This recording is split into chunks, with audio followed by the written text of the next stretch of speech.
question number 46. Sir, my question number 46. Thank you. On the table of the House.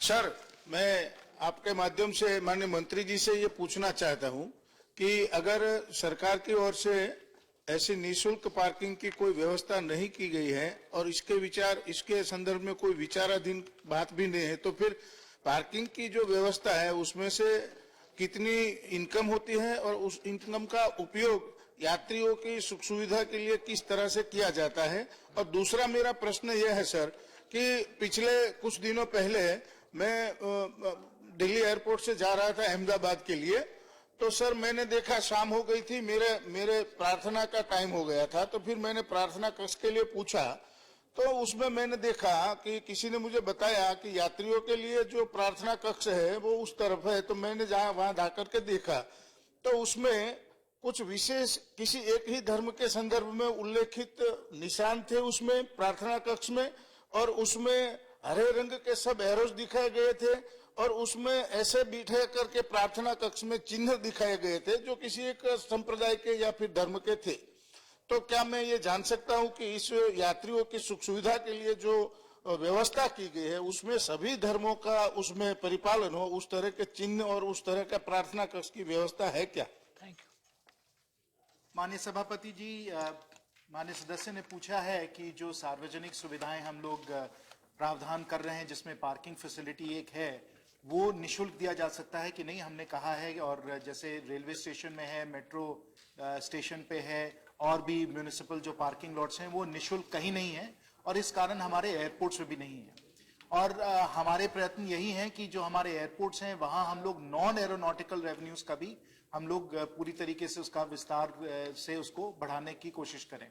और कोशिश यही है कि पार्किंग फैसिलिटीज, दुकानें, रिटेल एस्टैब्लिशमेंट्स, इन सब के द्वारा नॉन एरोनॉटिकल रेवेन्यूज को हम लोग 35% तक हम लोग लेकर लाएं उनको। आज के समय जैसे माननीय सदस्य ने पूछा था कि पार्किंग फैसिलिटीज अगर निशुल्क नहीं है तो इससे कमाई कितनी हो रही है, मैं इनका थोड़ा जो आंकड़े हैं उनको देना चाहता हूं। जो एयरपोर्ट्स अथॉरिटी ऑफ इंडिया के जो एयरपोर्ट्स हैं वहां आज के समय पिछले साल 83.92 करोड़ हम लोगों को पार्किंग फैसिलिटी से रेवेन्यूज मिले, और जो हमारे 5 प्राइवेट एयरपोर्ट्स हैं वहां हम लोगों को रुपीज 144.58 करोड़ जो हम लोगों को पार्किंग फैसिलिटी से रेवेन्यूज मिले हैं। ये जो रेवेन्यूज आ रहे हैं इसके द्वारा एयरपोर्ट चार्जेस हैं उनको हम लोग कम कर रहे हैं, और कई सारी जो सुविधाएं हैं जो पार्किंग में हम लोग देना चाहते हैं कि आदमी आराम से पार्किंग में पार्किंग करे, आराम से वहां से एग्जिट भी कर पाए, और साथ साथ डिजिटल पेमेंट्स वगैरह हैं उसकी बंदोबस्त हो और सिक्योरिटी वगैरह है उसकी बंदोबस्त हो। इन व्यवस्थाओं के लिए ये पार्किंग चार्जेस लागू किए जाते हैं। माननीय सदस्य ने एक और प्रश्न पूछा था कि अगर जो प्रेयर रूम्स वगैरह हैं और जो फैसिलिटीज दी जाती हैं वर्शिप के लिए वो एयरपोर्ट्स में किस तरीके से दिए जाते हैं, और जो निर्देश हमारी तरफ से हमारे मंत्रालय से गया है कि ये कोई सांप्रदायिक इसका कोई रंग ना हो, एक क्वाइट रूम बनाया जाए जहां सब धर्म के लोग जा सकें और जो उनको प्रार्थना वगैरह करनी हो वो वहां वो करें, ये हमारी तरफ से निर्देश किया है। Thank you. दूसरा प्रश्न। No second, Shri Hussain Dalwai.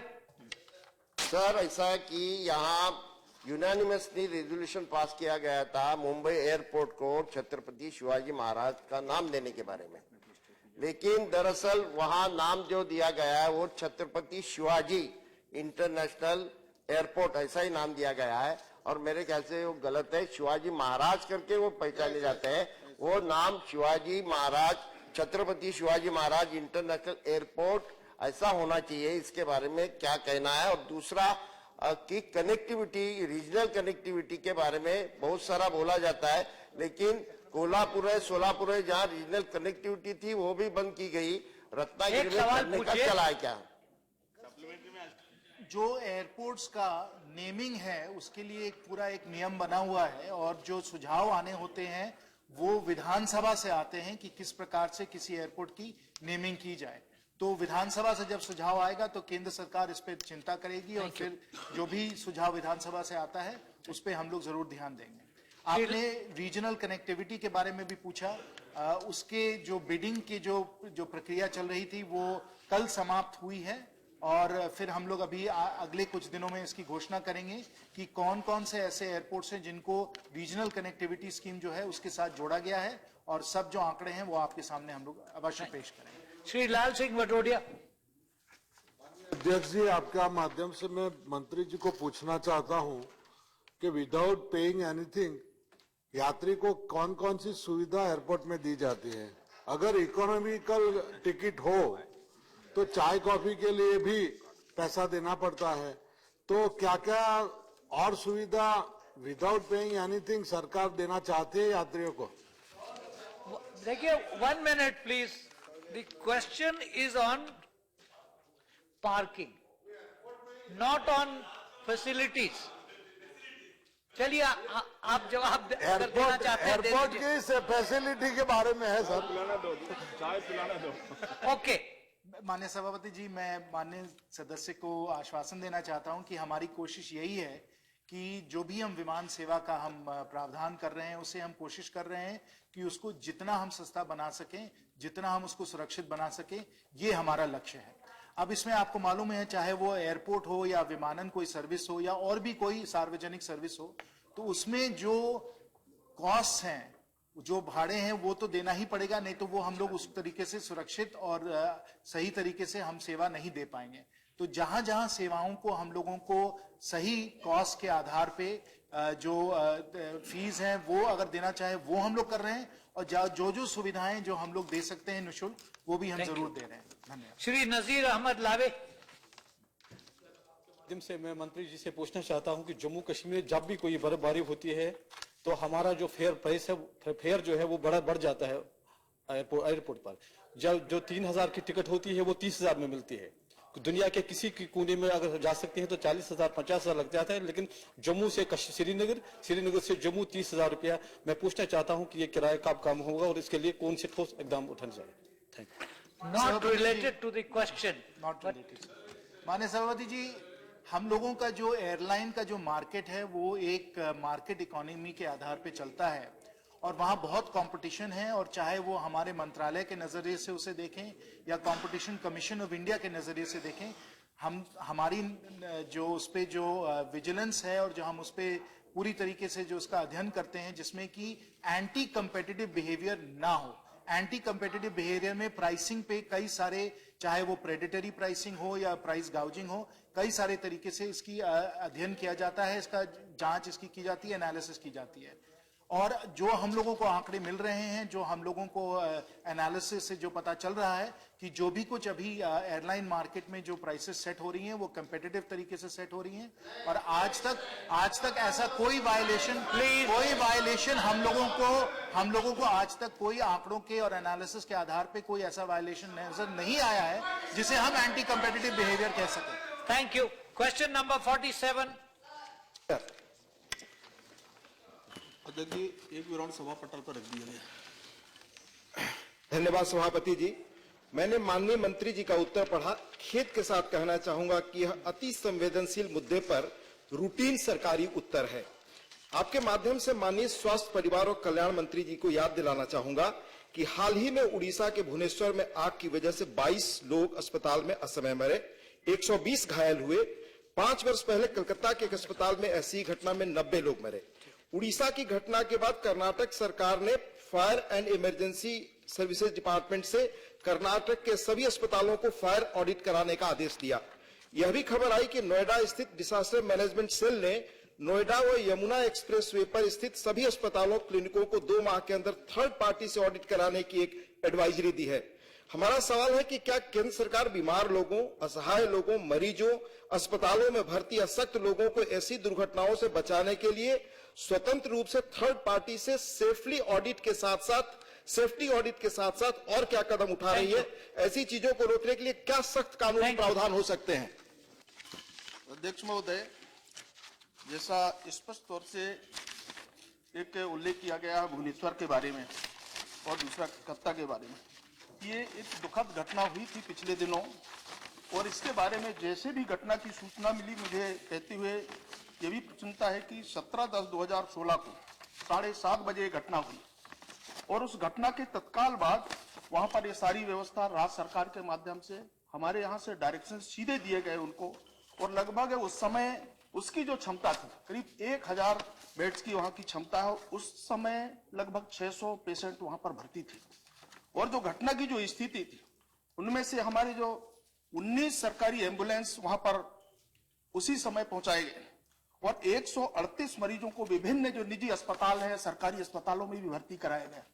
जहां तक उनकी सुविधाओं का सवाल है, राज्य सरकार ने उसको त्वरित कार्रवाई करने के लिए पूरा एक निर्देश जारी किया गया और लगभग उस घटना से 26 लोगों की मृत्यु हुई थी और उसमें जो मृतक परिवारों को लगभग 5-5 लाख रुपए देने की घोषणा, अनुग्रहित राशि देने का एक फैसला हुआ।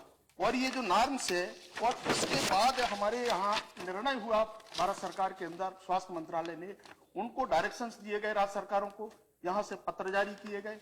मंत्री जी स्वयं इसके बारे में उनने बैठक किया और इस पूरी घटना के बारे में जो नॉर्म्स बनाए गए हैं और अग्निशामक उपकरण जहां जहां पर हैं नहीं लगे, उसको लगाने के लिए सारे राज्य सरकारों को निर्देश जारी किए गए। दूसरा प्रश्न। माननीय सभापति जी, मेरा सवाल ये था कि घटना न हो इसके लिए हम क्या सख्त कदम उठाएं। घटना होने के बाद आप एडवाइजरी देते हैं या डायरेक्शंस देते हैं, उसके बारे में तो वो रूटीन अफेयर है। मैं आपसे कहना चाहूंगा कि अस्पतालों में लाचार, बीमार और मानसिक रूप से परेशान लोग जाते हैं, वहां वे सुरक्षित माहौल में रहे, यह व्यवस्था करना सरकार का धर्म और बुनियादी फर्ज है। खुद भारत में अस्पतालों के लिए नेशनल डिजास्टर मैनेजमेंट के गाइडलाइंस है, पर उनका कितना पालन होता है मुझे नहीं मालूम। Thank you. मैं पुनः याद दिलाना चाहूंगा कि दुनिया के विकसित देशों की हम बात करते हैं, पर उन देशों में थर्ड पार्टी से चीजों को ऑडिट कराया जाता है। हमारे यहाँ क्यों नहीं क्लिनिकल गवर्नेंस के लिए हम बेहतर इस तरह की व्यवस्था कानूनी कर सकते हैं जो समय के तहत ऐसी स्थिति करे कि इस तरह की घटनाएं न हो। अध्यक्ष जी, अभी जो भारत सरकार से संबंधित जितने हॉस्पिटल्स हैं, जो हमारे 23 अस्पताल हैं, उनमें से हमने 11 को सीधे संदिए उसके सारे नोटिस प्राप्त हुए। बाकी की कार्रवाई हो रही है। जहां तक राज्य सरकारों का जो मामला है, उनको सीधे इसके निर्देश जारी किए, क्योंकि राज्य का मैटर है, वो सारे जितने राज्य सरकार के अंदर आते हैं उनको राज्य सरकार को देखना पड़ता है।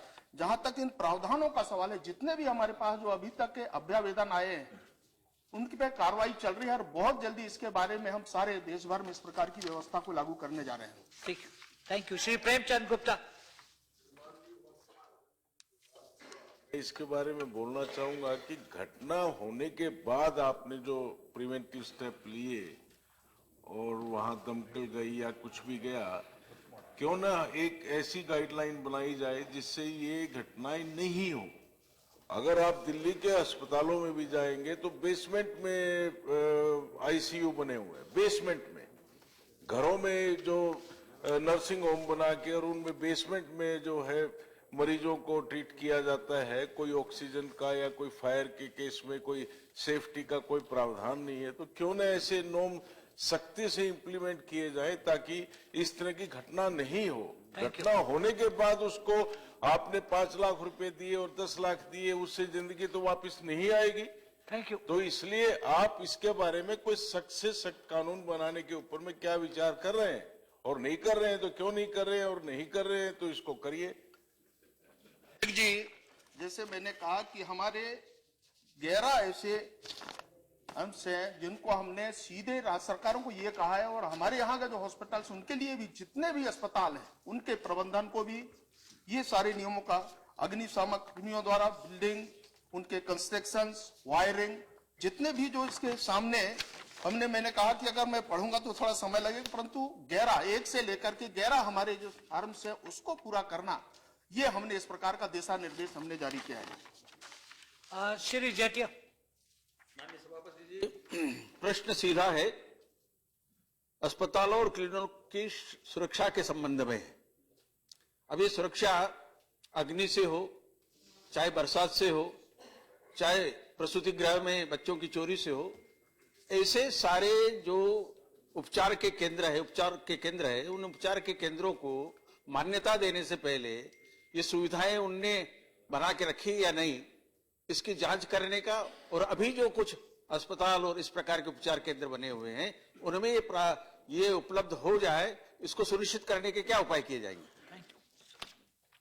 जी, जैसे मैंने कहा कि अब ये भविष्य में जितने भी अगर कोई इस प्रकार के हॉस्पिटल्स खोले जाएंगे, चाहे वो सरकार के हों या प्राइवेट सेक्टर में हो, उसके जो नॉर्म्स है, उस नॉर्म्स का विधिवत पालन करने के बाद उनको परमिशन की बात आएगी। और इसलिए उस पर कड़ाई से हम ध्यान रख रहे हैं कि उसको कड़ाई से पालन किया जाए। इसके बाद आगे की कार्रवाई शुरू हो, इस प्रकार का हमने एक आदेश जारी किया हुआ है। Shri Rapallo. Shri Rapallo. All right. Now, हाँ आप बताइए। अध्यक्ष जी, मैं माननीय मंत्री जी से जानना चाहती हूँ कि उन्होंने 13 बताए और कि हम ये बनाए हैं रूल्स, लेकिन मैं मंत्री जी से जानना चाहती हूँ कि जो ये आग लगी है, क्या इसकी इंक्वायरी की रिपोर्ट आई है, किस वजह से लगी है? और दूसरी बात ये है कि जहां पे ये बिल्डिंग्स इतनी पुरानी हो गई हैं, उनके बारे में भी कोई दिशा निर्देश दिए जा रहे हैं? और जब बिल्डिंग्स बनती है किसी भी हॉस्पिटल के लिए, चाहे वो स्टेट का सब्जेक्ट है, लेकिन आपको ऐसा प्रावधान बनाने चाहिए, ऐसा कानून बनाना चाहिए कि वहां पे विशेष करके आग को ना हो, उसके लिए प्रबंध होने चाहिए। और क्या इंक्वायरी में आया ये जानना चाहती। अध्यक्ष जी, जैसे घटना की जानकारी हुई उस समय एक वहां पर जांच कमेटी बैठाई गई और उसके सारे रिपोर्ट्स आए, और इस रिपोर्ट को अगर आप देखेंगे तो निश्चित है कि जो हम प्रावधान कर सकते हैं सुरक्षा की दृष्टि से, लोगों को जिन स्थानों में भेजा जा सकता था, जहां उनको शिफ्ट किया जा सकता था, हमने पूरी गंभीरता के साथ इस पे कार्रवाई हुई है। और मैं ये कह सकता हूं कि भविष्य में इस प्रकार की घटनाएं न हो, इस पे हमको भविष्य में कार्रवाई करने के बारे में विचार कर रहे हैं, इसलिए ये डायरेक्शन हमने दिए हैं। thank you. Question number 48. Report के बारे में तो बताया ही नहीं ना जी कि रिपोर्ट क्या आई है। Question number 48. Yes, let the answer be given.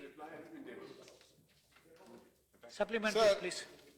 On 8th November at 8 p.m., Prime Minister assumed for himself the role of Finance Minister. कुछ क्षण के लिए इनको हटा दिया गया, Finance Minister को. Please ask your supplementary. That's what I'm saying. I'm giving a background. No, it's not necessary. So for time being, he was removed as Finance Minister, and Please ask your Prime supplementary Minister question. came on television and withdrew the notes of 100 rupee denomination and 500 denomination by arbitration. We expected PM to come on 16, the first day when Rajya Sabha met, and explain to us as to why he has taken that action, in what circumstances action was taken, etc., etc. 100 people died. He did not tell us subsequently. 40 now on record. Now question is, even the condolence resolution was not moved by the government, and we are not permitted to move the condolence resolution. Therefore, What is the question? question I am asking, sir, we would like to know now, now, From the background. how many non-official members are on RBI board? Out of which, how many were present? How many vacancies exist? And whether the vacancies exist, when those One vacancies will be question, filled? please. This is one combined question, sir, consolidated.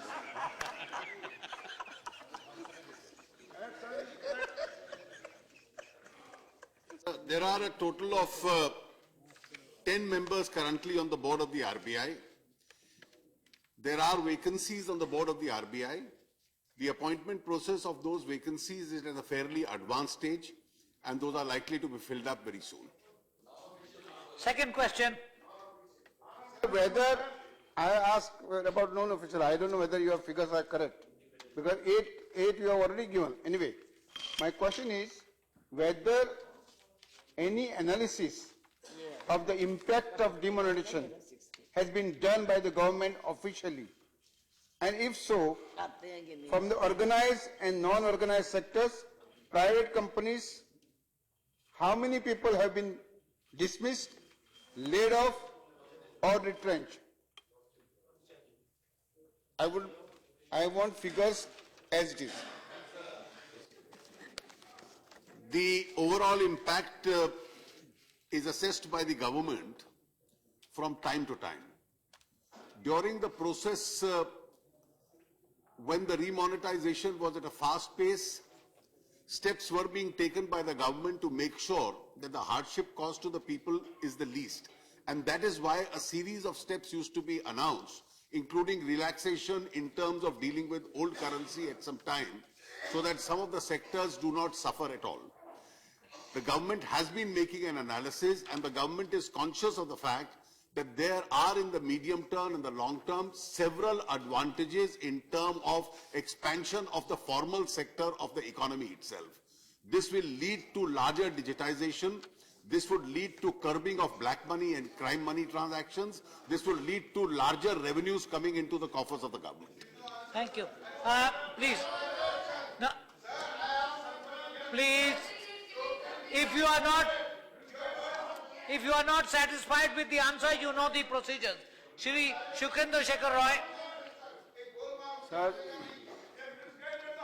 Sir, as per the provisions of Section 26 of Section 2 of the Reserve Bank of India Act 1934, the government on the recommendation of the central bank may declare any currency of any denomination of any series not to be legal tender.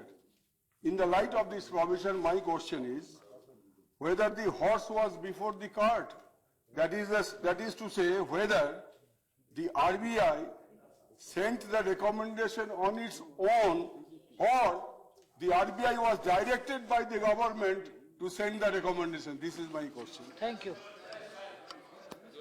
Sir, I may, in this regard, tell the honourable member that the formal resolution of the RBI Central Board was passed on the 8th of November and conveyed to the government, whereby the matter went before the Council of Ministers, which took the final decision. But I can also tell the honourable member that consultations at a very senior level with the RBI on this issue had started way back in the month of February 2016 itself. The RBI board in the month of May 2016, as a part of these consultations, had decided to go in for and approve the design and taken a decision with regard to the high denominational currency which was required to be printed as a replacement currency itself. Thereafter, a series of meetings used to be held periodically, at times on a defined day once a week, where the seniors in the RBI as also in the government were in consultation. Because the decision had to be kept in utmost secrecy, it is for this particular reason that these were not put into public domain. The formal decision with this regard in this background was taken by the RBI board on the 8th, but this had been preceded by a series of discussions which had started way back in February 2016 itself. Shri. My question was specific. Whether government directed the RBI to send the recommendation or RBI took its on the decision to send the recommendation. That is the specific question. I think the Honourable Minister has explained No, the sir. process No, sir. starting No, sir. February. Yes or no? Yes or no? Whether government directed the RBI or RBI sent on its own. That is the specific question, sir. The specific answer to his specific question is the RBI board met and independently applied its mind and made a recommendation to the Thank you. Shri Sancheti. मैं माननीय मंत्री जी से जानना चाहूंगा कि ये demonetisation का जो प्रपोजल आरबीआई ने सरकार को 8 तारीख को भेजा, क्या 2014 के पहले भी इस प्रकार का कोई प्रपोजल आरबीआई ने भेजा था और वो सरकार ने कंसीडर किया था या नहीं किया था? Thank you sir. अध्यक्ष जी, क्योंकि उसका इस प्रश्न से संबंध नहीं है, पुराना रिकॉर्ड में चेक करके सदस्य को उसकी जानकारी। Thank you. Shri Anand Sharma.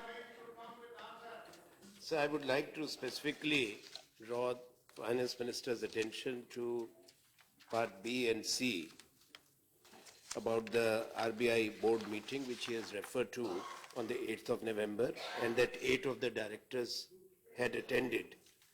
RBI governor has submitted before a parliamentary standing committee that there was a written directive from the government on the 7th of November asking the RBI to convene the meeting. Now this is on record. So who gave that directive? Whether that directive was sent by the finance ministry, by the banking secretary, or was it sent by the PMO? That we must be told, that because the decision was taken in Delhi. Second, sir, the Honorable Minister has said that way back in May, the decision was taken by RBI to print 2,000 rupee denomination. Surely RBI had not taken the decision to invalidate 500 and 1,000 rupee currency notes. So therefore, that is why the hardships were inflicted, because 2,000 rupee note could not be used and the notes of other denominations were not printed, are still being printed. So that's my question, that who gave the directive, and also how many independent directors attended the 8th November meeting? Thank you. How many independent? Thank you. And how many independent director positions are vacant? That's two questions, not one. Sir, out of the 10 members on the board, 8 members attended the meeting. As far as the honorable member's question is concerned, I have already clarified that the consultation process on this particular issue, which included the issue of demonetization and cessation of legal tender, consultations with RBI had been long drawn out and the process was being discussed and finalized. The formal proposal to the RBI to consider this matter in the board is sent by the Finance Ministry, which is sent by the Finance Ministry to the RBI board. The RBI board independently considers it, applies its mind, and accordingly makes a recommendation to the government. Thank you. Question 49. No, I can only allow 3 questions. I'm sorry, but I can allow only 3 questions. No, you, Subramaniaji, you cannot agitate on this subject. No, please. No, I'm sorry, I can't violate the 3 supplementary rule. I'm sorry. You can ask another question another time, but not at this moment. No, I am not denying your 15 years. I'm sorry.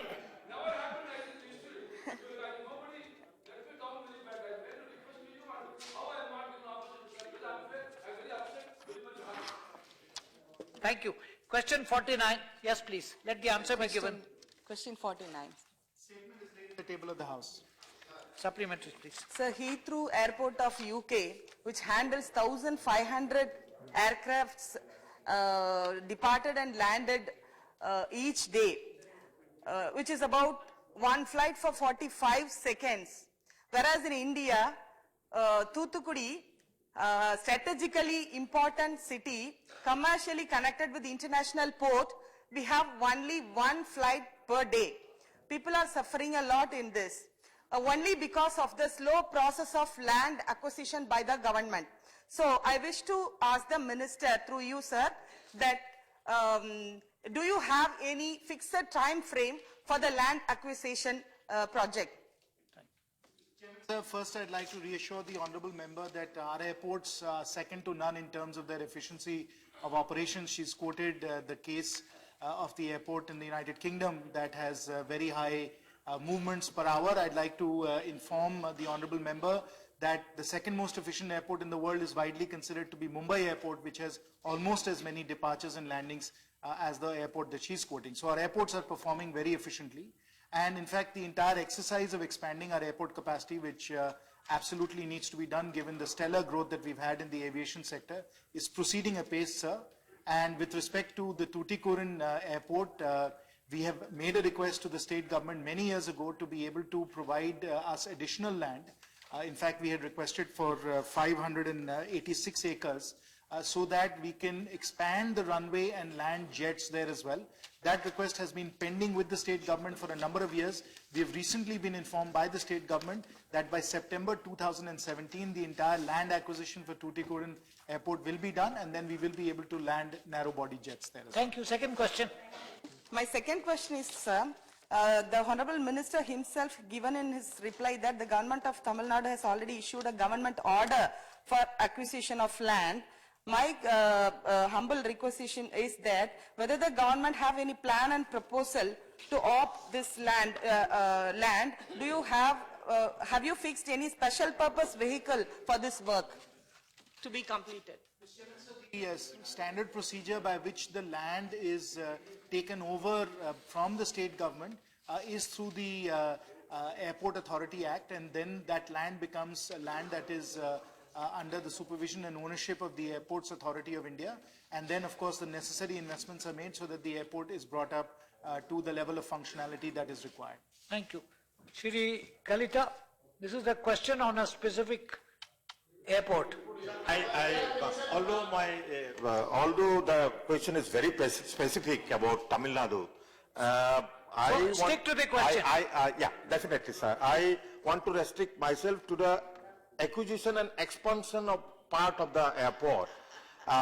Sir, I'm taking the indulgence of Honorable Minister because he himself has seen the situation in some of the other smaller airports like Guwahati Airport, where the airport was built for hardly 20 flights. Now there are more than 90 landings landing every day, and it is totally crowded. Number of times our members have raised it, but nothing has been done up till now.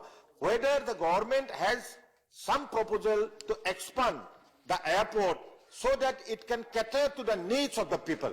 Thank you. This can be entertained only if the question is other airports. You cannot ask about Guwahati Airport because that is not the question. Anyway, I'll leave it to the Mr. Chairman, minister. sir, we'd like to, as on behalf of the ministry and with Honourable Minister, sir, here as well, we'd like to reassure all members that we are very cognizant of the various constraints and the crowding and congestion that many of our airports are facing.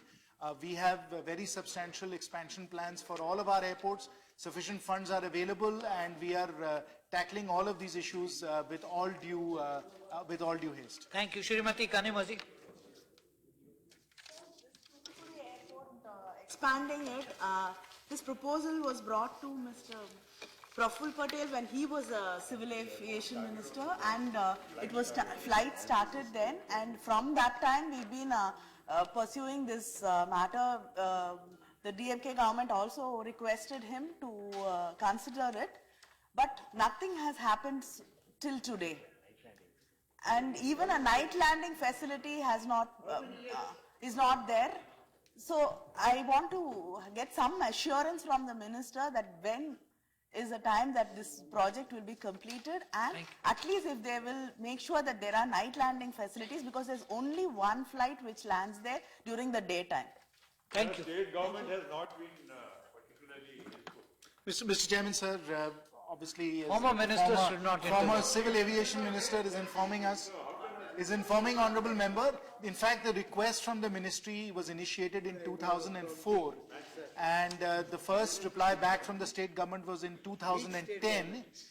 Subsequently, we have been diligently pursuing this matter, and as I informed the House earlier, we are given to understand that by September 2017, the entire land acquisition process will be complete, and then the airport will be upgraded to whichever standard is required, given the requirements posed by various airlines that are operating there. Thank you. Shri Hussain Dalwai, on this question. No, you can't go beyond the question. Sir, तो मेरा कहना ऐसा है कि मुंबई के बारे में आपने जिक्र जो किया, मुंबई नहीं डिस्कस हो रहा है। उन्होंने मिनिस्टर साहब ने जिक्र किया था, इसलिए मैं बोल रहा हूँ कि मुंबई में एक ही रनवे है और बड़ा प्रॉब्लम है, तो पनवेल के बारे में क्या हो रहा है? Thank you. हो रहा है कि नहीं हो रहा है? माननीय सभापति जी, मैंने पहले ही इसकी जिक्र की थी कि सब जो हमारे एयरपोर्ट्स देश में हैं, जहां जहां आज के समय कंजेशन है या क्राउडिंग है, उस पे हमारी अध्ययन हमारा चल रहा है, ध्यान हम लोग दे रहे हैं, और जहां जहां विस्तार करने की जरूरत है हम लोग कर रहे हैं. Thank you. Question number 50. Questioner not present, let the answer be given. The answer is tabled in the House. Shri Rapolo. Respected Chairman, the fancy of the present government to demonetize and its subsequent revolutionary phase of withdrawal of charges on digital payments has attracted all the poorer and weaker sections of the nation, that it is going to be the truth that there will not be any charge through Paytm, Mobilink. Now we are hearing about the Jio merchant. But the minister's answer is just precise that on the debit cards, only of the government dues 1 lakh, up to 1 lakh, the discount rate of cost for the payments will be withdrawn. And that is to be absorbed by the government. Whether these Paytm charges and Jio merchant and such MNC activities which are playing into the digital transactions are going to be attracted with your assurance?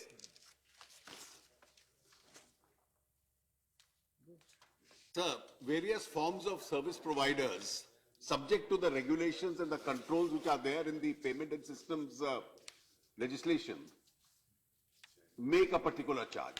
It is the policy of the government, and I do believe it's a correct policy, that we have to move more and more towards banking transactions and digital transactions. That makes the conduct of our financial transactions as also commercial transactions far cleaner and simpler and brings it within the framework of a particular system. As a part of this, there are alternative technologies available in India. There are also alternative steps being taken by the government to make sure that the volumes increase, as a result of which the rates come down. As far as the government is concerned, the government facilities are one by one deciding to absorb all the charges and free the customer or the merchant from bearing those charges itself. For instance, whether it is petrol pumps or it is railway tickets or it is various forms of government-related purchases, they have all one by one been exempted from payments. As far as debit cards are concerned, on debit cards, the Reserve Bank of India has taken a decision that with regard to transactions up to rupees 1,000, the charge would only be 0.25%, which has been substantially brought down. Up to 2,000, the charge would be 0.5%. Now, beyond that, what is to be the charge? Reserve Bank is in the process of deciding under the Payment and Systems Act, and I'm sure as the volumes are increasing, that charge itself will come down. There are also alternative technologies where the charges will come down significantly as far as those charges are concerned. And therefore, this is still work in progress, and the process of the merchant discount charges coming down is significantly taking place. Credit cards are on a different footing altogether, because in credit cards, the customer gets a certain number of days as a credit itself. Therefore, the interest factor is also factored in, which would be slightly higher than in the case of debit cards or in the case of other methodologies, including e-wallets through which the payments are being made. Shri Vijay sir, ready?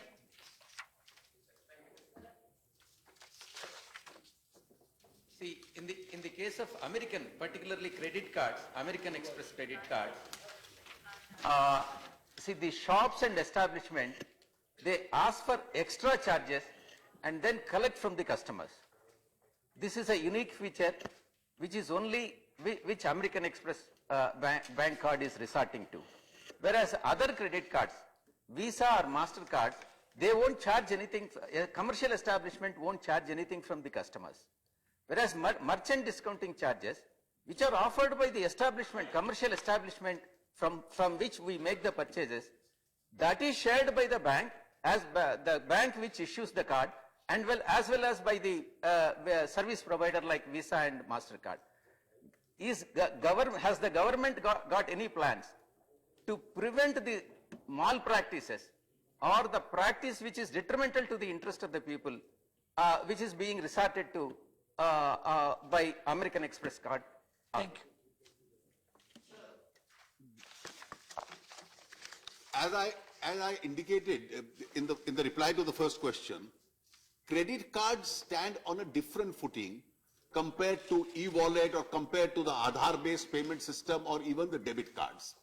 The reason being that various credit card companies, besides offering a credit for a certain period of time, because you make the payment 30 days of some certain amount of weeks later, also start offering additional facilities. Now, they, on the strength of their facilities, decide as to what the charge is to be made. It is for really the customer or the consumer to decide whether he wants it to go in for these, where there is a certain higher element, because he has alternative options available.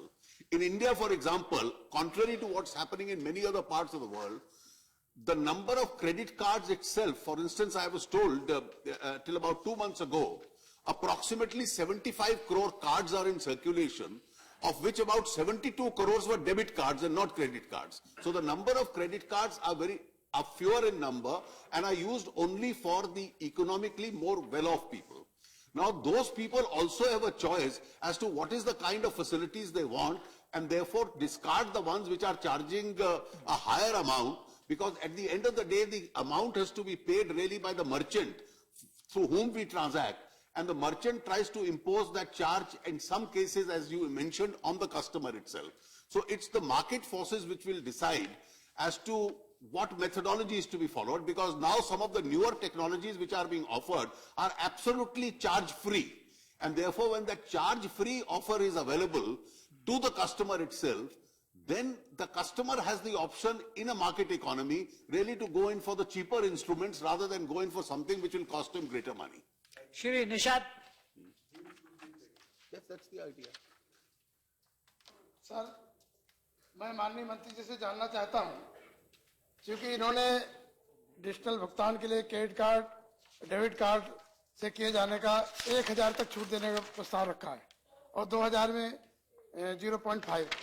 तो जिन लोगों ने जिस दिन से आपने यह आदेश जारी किया, जिन लोगों का कंपनियों ने काट लिया है, क्या उनको वापस करेंगे?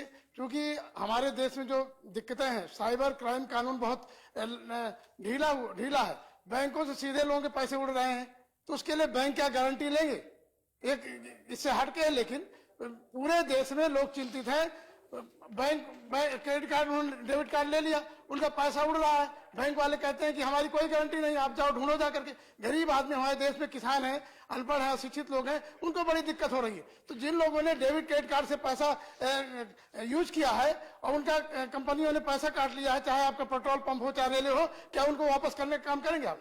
ठीक, मैंने कहा कि जहां तक उदाहरण आपने दिया है पेट्रोल पंप, अब वहां पर चार्ज नहीं लगेगा, सरकार ने उसको मुक्त कर दिया है। जो तेल कंपनियां हैं उस खर्चे को खुद अब्सॉर्ब कर रही हैं।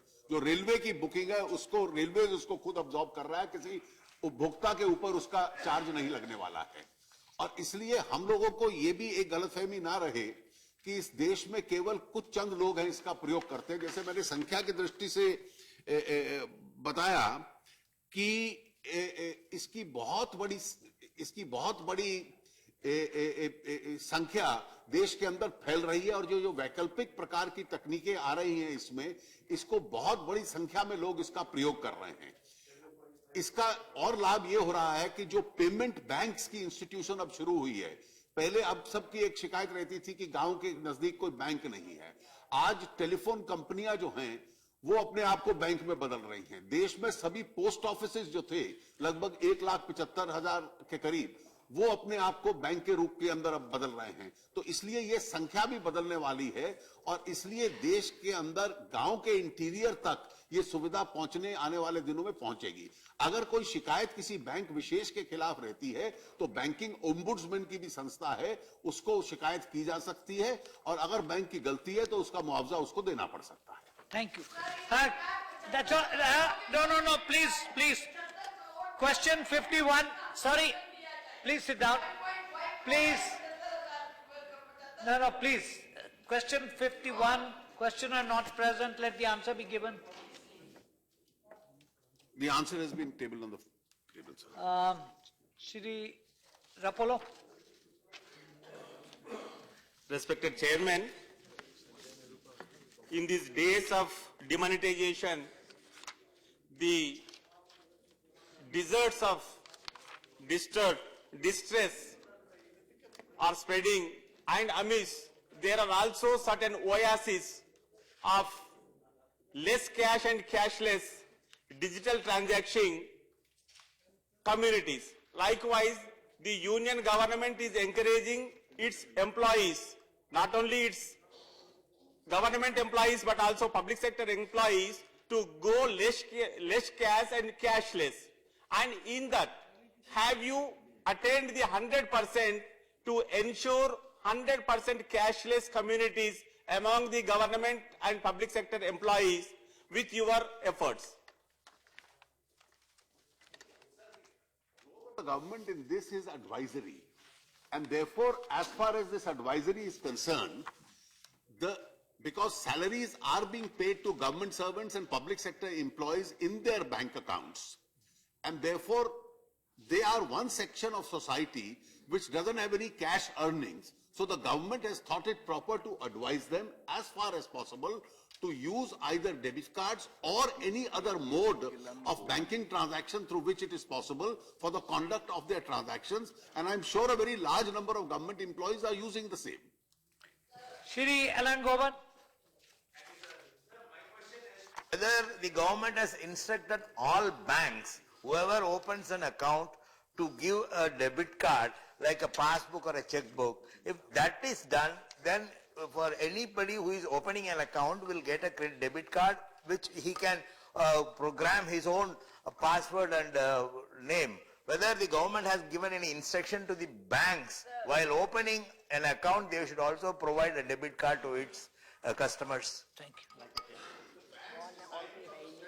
See, but if you remember, when the Janadhan accounts were opened, giving of a rupee card along with Janadhan accounts was one of the facilities which has been provided to those 27 crore people who opened the Janadhan accounts itself. So a rupee card was available to each one of them as a matter of right.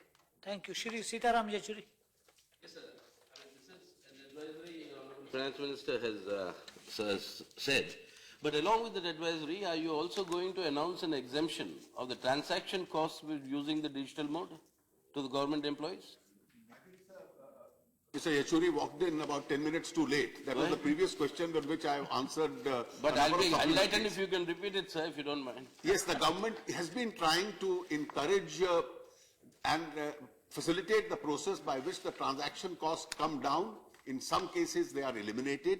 As far as government's own expenditures are concerned, that is people buying petrol, people booking railway tickets and other facilities of the government, we have already absorbed the charges and exempted them. There are some technologies available for which no charge itself is levied. As far as debit cards is concerned, the Reserve Bank, exercising its powers under the Payment and Settlements Act, has already decided that up to a transaction of 1,000 rupees, the rate comes down to 0.25%.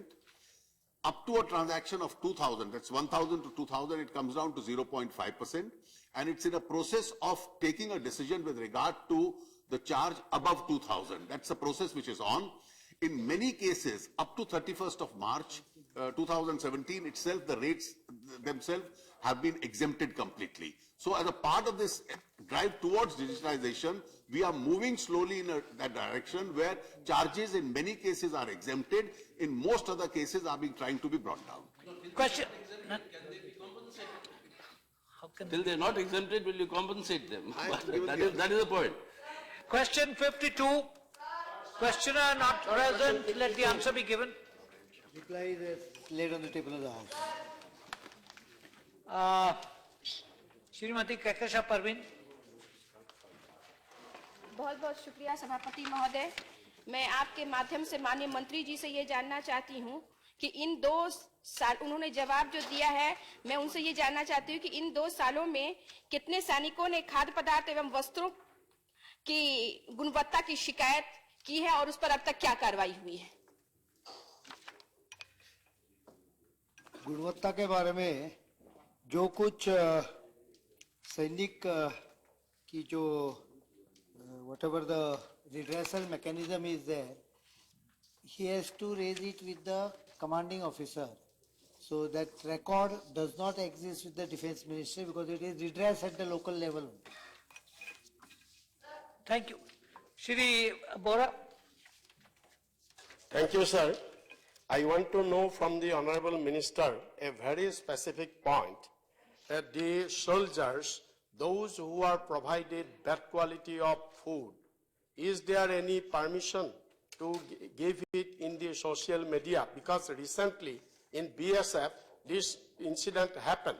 The low quality of food was supplied in BSF and the soldier, the Jawan, he highlighted it in the social media and as a result, he was suspended from the service. So now, though it is not BSF, it is his defense minister, soldier. So I want to know from the Honorable Minister whether the same action would be taken in case of soldiers who are giving substandard of foods for highlighting this complaint among in the social media. Will he be punished in like these BSF Jawans? Thank you. Standard procedure in the army where if there is any complaint, that needs to be raised with his commanding officer.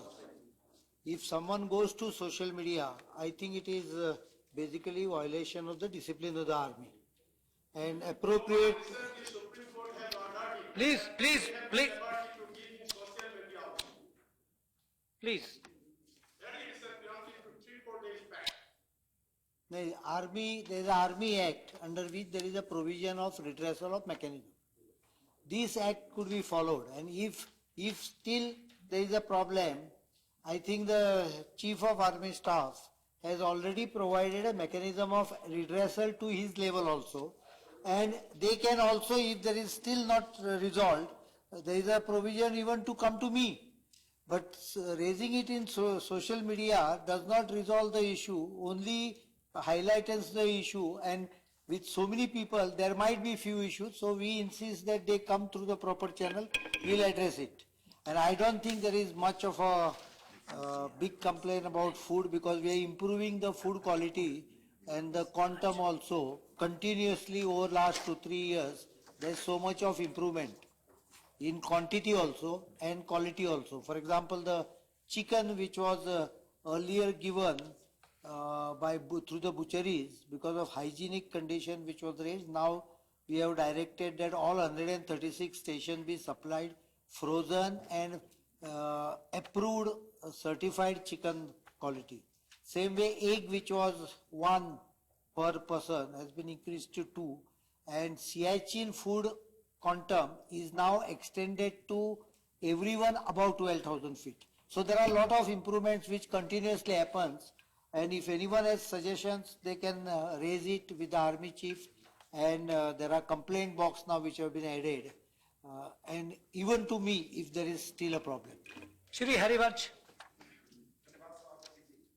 सवाल में माननीय रक्षा मंत्री जी से यह भी पूछा गया है कि आधुनिक उपकरण उसके संदर्भ में सेना की क्या स्थिति। मैं जानना चाहूंगा आपके माध्यम से कि bullet proof jacket, night glasses या आधुनिक हथियार के संदर्भ में खबरें आती रहती हैं कि अभी भी सेना की स्थिति खराब हालत में है और 20-20 वर्षों से कमिटमेंट के बाद भी इनकी आपूर्ति नहीं हो रही है। इसकी स्थिति कृपया बताएं। के लिए मैं रिस्पॉन्सिबिलिटी नहीं लेता हूं, लेकिन आपको मैं बताना चाहता हूं कि बुलेट प्रूफ जैकेट जो पहले खरीदारी नहीं हो रही थी, now 50,000 are being procured, out of which, according to my information, more than 30,000 have been supplied already. Another 20,000 will be supplied before March 17, and 75,000 more are being procured. So by the end of year 2017 probably, we will have 1,25,000 supplied bulletproof jacket, plus 1,86,000 are under procurement process through capital route. 1,25,000 I told you is through the revenue route. Then as far as helmets are concerned, 1,57,000 bulletproof helmets of lighter versions have been already ordered, and the supply would be very soon starting. We have got 5.56 mm INSAS light machine gun, 5,000 has been issued, 40 mm UBGL, the adequate required quantities have been issued back. Passive night vision, more than 33,000 passive night vision have been issued. Active के लिए अभी process चालू है. GPS adequate quantities have been issued. Compass prismatic adequate quantities have been issued. LORAS more than 30 have been issued. Avalanche rescue equipment procurement is underway. लेकिन avalanche rescue equipment, the earlier, as per the earlier data, all requirement has been fulfilled. We are adding up now more. Thank you. I think almost everything we are taking care. I don't go by the newspaper report totally, because newspaper report does not specify what has been supplied. It only specified normally what is under procurement. But already lot of items have been procured and supplied. Thank you. There Question may be few 53. more items. Sorry. Question 53. Let the answer be given. The answer has been placed on the table. Yes, please. Mr. Chairman, if, as is claimed by the Minister, Honorable Minister, if the government and the RBI had made 9-month-long preparation for demonetization, why all the bank branches and the ATMs were starved of valid notes in sufficient quantities for months together?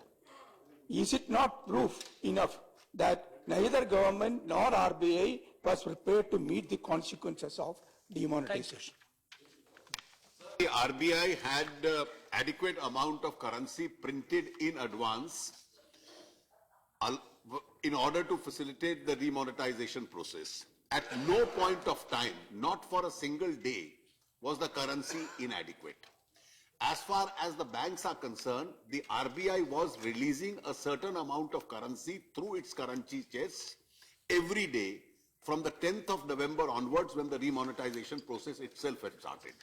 Now, as far as the ATM machines are concerned, the ATM machines had to be reoriented in order to accept and release the alternative kind of notes. The size of the note, the thickness of the note, the weight of the note, the machines have all to be calibrated to that particular purpose. Because of the reasons of maintenance of secrecy, this could not be done before the 8th of November and had necessarily to be done only after the 8th of November. Therefore, that recalibration process itself took time. It is a result of this effort of the RBI in supplying currency consistently that, contrary to what many had earlier predicted, within a very short span of a few weeks, the RBI was able to meet the rush, bring the queues down, and successfully carry on the remonetization process. Thank you. Second question. It leaves much to be answered still. My second question is, if government had made all preparations, why the Honorable Prime Minister did not mention of digital banking and using of cards for various financial transactions, as he had done it after almost a month? Thank you. Why he did not mention earlier? And also, why the government was not prepared? If the government is now getting prepared only for this digital banking and using of cards only in recent weeks, why this so much delay? Thank you. Thank you. The many reasons which prompted the particular action was that we wanted to reduce the reliance on cash currency and switch over to more banking transactions and to the digital transactions. And it was a necessary consequence of what the Prime Minister had done. And from the very beginning itself, the government had started a massive campaign in order to facilitate and enable the digitization of the economy itself. The fact that it was mentioned in one speech and not the other, I don't think lends much credence to any contrarian argument. Shri Tiruchu Siva. Thank you, Mr. Chairman, sir. So the shadow economy for India is estimated to be about 23.2% in 2007. Whereas no bigger economy is part of shadow economy. For example, USA it is 8.7%, Japan 15%. We don't want to defend that. But out of this shadow economy, only 6% of the black money is in the form of cash. The rest are in the form of real estate and regal metals and in other forms in the foreign. Instead of coming down heavily on that 94% of black money, for this 6%, this demonetization of higher denomination have given a very big problem to the common man. My very specific question is, if you feel that the shadow money is stored in the form of higher denomination of 500 and 1000, why should you go for 2000 rupees? Then it will make the black money easier to store. For example, the USA's highest tender of currency is only $100, and in UK it's only 50 pounds. And why India should go for 2000 when 500 and 1000 can improve black money? Thank you. Sir, demonetization of currency and its replacement is certainly not the only step that this government has taken. That in order to discourage cash and therefore further flow of cash and further generation of black money was one of the intentions when this decision was taken. Right from the day that this government was formed, from the formation of the SIT to various steps which we have taken in order to curb black money being kept outside the country through the black money legislation we brought. The IDS scheme which we brought, which was highly successful in order to enable people to declare their excess black money voluntarily at a certain specified rate. The blocking of the round tripping which used to take place through the Mauritius, the Singapore and the Cyprus routes are steps we have taken. The Benami law which this parliament amended and which has now come into force is a major step which has been taken as far as the real Benami investments in immovable properties are concerned. Honorable the government is, Minister. So the government is fully committed to both further generation as also looking at the black money in other forms which is like that. Thank you. Question hour over. House is adjourned till 2 p.m.